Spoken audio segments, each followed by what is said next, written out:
Hey fellow rangers out there, and welcome to another build by Tunsi. This is my ranger combo build. This is a really good build. Now before I get into this build, I just want to explain a few things. Most important thing is, considering this is a combo build, after the patch they made it so that your combo damage scales to your power level.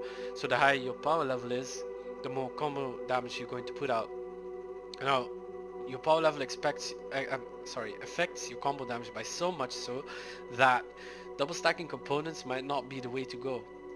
When I was a masterwork ranger and I had all my components double stacked, like my impact damage multiplier, so I had a 50% and 35% one, and then my combo damage multiplier, I had a 250% ones. So at a masterwork, I was only masterwork ranger then. I was hitting a turret in Grandmaster 2, so the Tyrant Stronghold Grandmaster 2, the first turret you come across, I was hitting it for 1/4 of his health, right? And then I tried to hit legendary, right? So I made this build that I'm looking at right now. I removed my double stacking, so I removed the epic pieces. I just let the legendary pieces and the masterwork pieces stay. I hit 760 power level. I lost 35% in combo damage.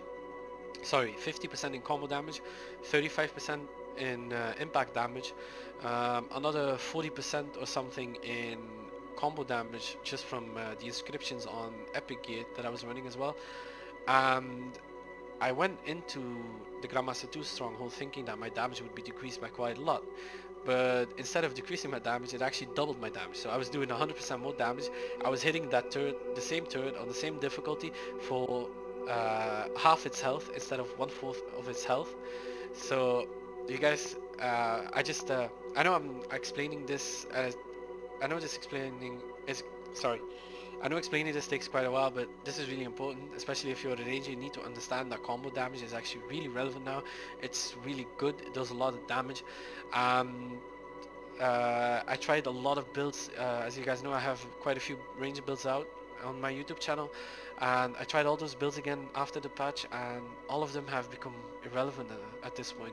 They're really not that good. I'm pretty sure combo damage is the way to go now for ranger, so you guys really need to understand that in most cases just being 760 power level will increase your damage by way more than just double stacking components, right? So now that I've explained all that, I'm gonna get into the video.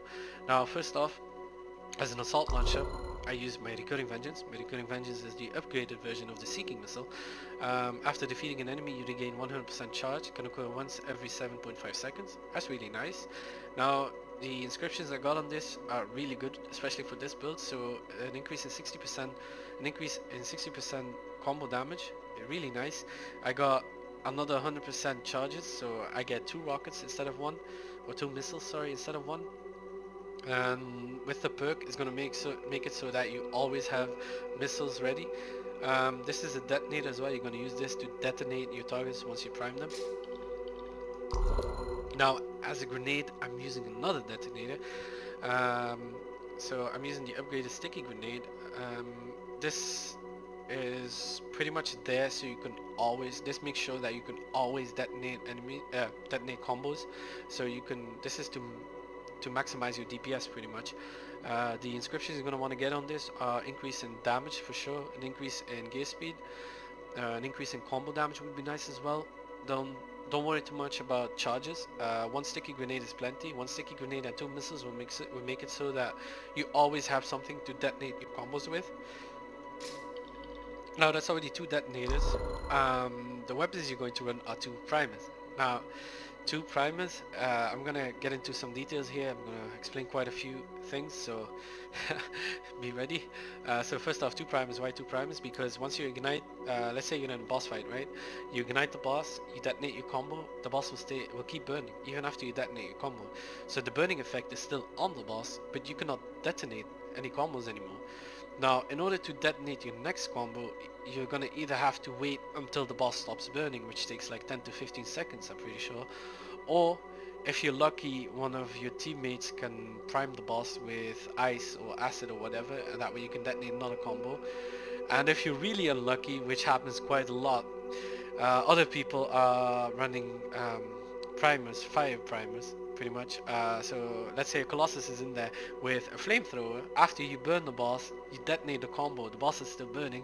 That Colossus comes in and starts shooting his flamethrower at the boss. Now this will make it that the boss will be burning for like a minute or so. So if you're only running the Ronda's Blaze to Prime, you're just gonna be standing there in boss fights for at least 15 seconds, literally doing nothing but shooting your primary. Your primary hits for quite a bit though, so you're still gonna put out a decent amount of DPS, but detonator combos does way more damage, so definitely run a Siege Breaker with this.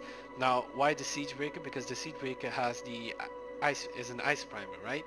So once the boss is burning, you detonate your combo. The boss is still burning. When you shoot him with the Siege Breaker, it's gonna take away that burning effect because it's an ice primer.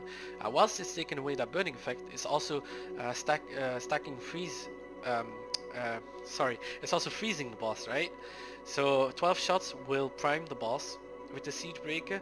Now you can detonate another combo, then you switch back to your Roundless Blaze, you burn the boss, you detonate your combo, you switch back to your Siege Breaker, you freeze the boss, you detonate your combo.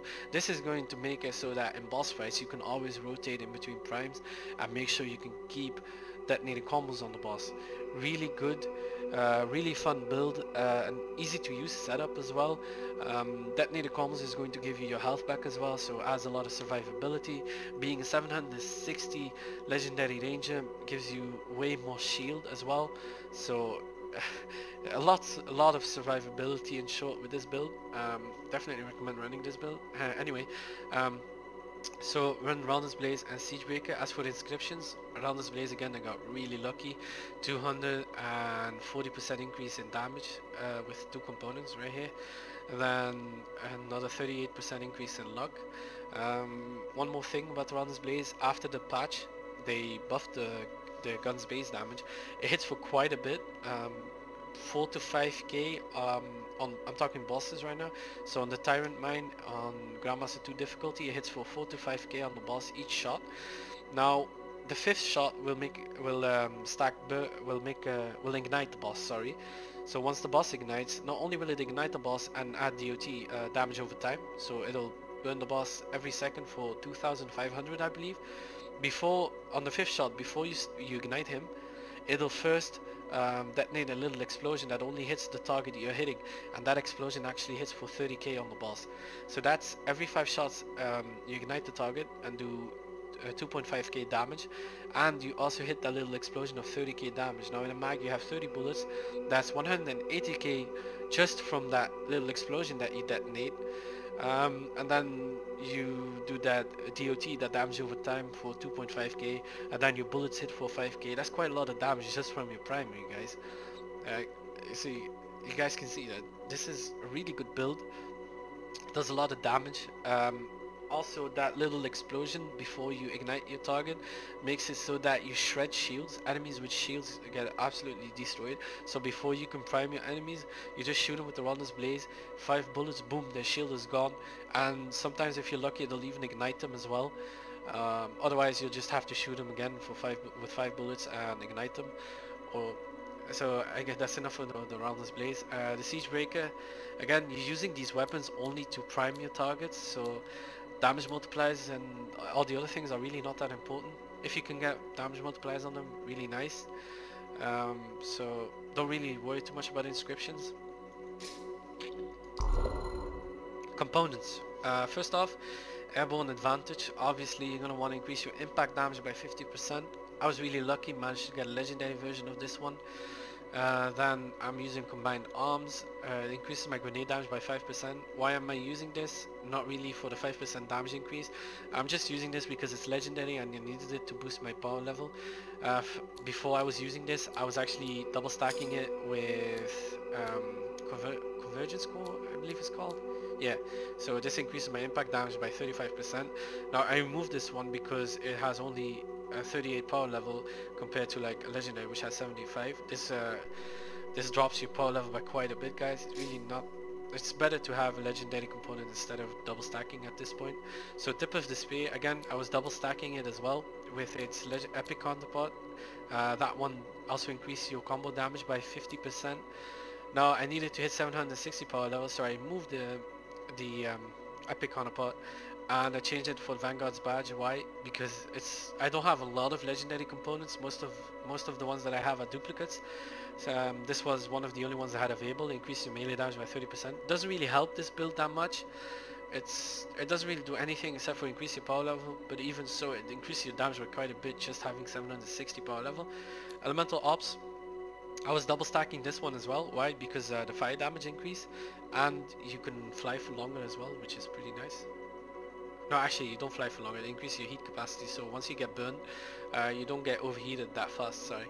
And it increases your elemental effects. This is the most important thing. It increases your elemental effects applied to enemies by 20%, and it'll make it so that it's easier to prime enemies, especially bosses. Now, I was double stacking it as well, but again, like I said, combo damage scales to power level now, so really important to hit 760 legendary ranger. So I went for rejuvenating ammo, just increasing my reserve ammo for all equipped guns by 30%.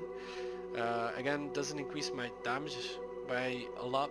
The only thing it does is increase my combo impact damage by 23%. It's actually really nice. So they added legendary and masterwork universal components to the game now after the patch. This is really good because these components can roll an increase in combo damage. I have quite a few epic versions of these that increase my combo damage by a lot, but as I said, I need that 760 power level, so once you start dropping these in legendary versions and you get some with a combo damage increase, be sure to run those. Really important. Once you have an excess in power level and you can run one double stack, definitely double stack Tip of Despair, increases combo damage by 50%. Make sure you run this, so double stack it. In my case, I'm going to remove the Vanguard's badge and double stack Tip of Despair with its epic counterpart, so I get a 100% increase in combo damage. I show at one point you can double stack two components, then I'd go for airborne well, you could go for airborne advantage and its epic counterpart an increase of 85% of impact damage, or you could double stack elemental ops to increase the burning effect you apply, so the damage over time effect, and make it easier to prime people. So you could either go for damage, or you could go the elemental way to make it easier to prime enemies. Doesn't really matter, again, it's personal preference, sorry, so you guys can do whatever. Just make sure you're 760, like I was gonna say light level. Shout out to Destiny. Anyway, 760 power level. As support gear, I haven't gotten lucky yet. They added legendary and masterwork support gear to the game. Now if I drop a legendary or masterwork one, I'm sure I could run at least one double stack component. I'm definitely trying to grind this out. I want to get that legendary or masterwork support gear, so I can run one double stack to see how much my damage gets increased by. Anyway, right now I'm just running one that increases my combo damage by 15%. I'm pretty sure this can go up to 25%, so if you manage to roll one or get one, be sure to run that. I'm using Bulwark Point just because that's the only one that has a 50% increase in combo damage at the moment. You could go for Muster Point, it's personal preference again. Well, that was it. I know that was a lot of information, guys. Normally my build videos are shorter, but I had to explain everything. I had to explain why I was doing these things. You guys need to understand, that way you guys will be able to make your own builds, or at least you'll understand why you're using all those components and why you're swapping all those components out for better components or whatever. So anyway, let me know what you think about this video. Be sure to like and subscribe, it'll definitely help me out. And if you're a ranger and you're always looking for builds on YouTube, maybe ring that bell so you guys always get notification when I upload new videos, because when I'm uploading videos, it's pretty much always going to be a ranger build video, unless there's a really important announcement about a ranger. I only upload builds for the ranger because I main the ranger. I love the ranger. I have over 200 hours of ranger. I have pretty much everything at least masterwork or legendary, so I can make a lot of builds. I experiment with the ranger daily because at this point there's not a lot of items that I can farm for or that I want to drop. So all I do is experiment and try new builds. As soon as I have better builds, I upload them to YouTube. So if you're into that, be sure to ring that little bell for notification. And I'll show you some gameplay now with this build. And thank you for watching.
Mic off.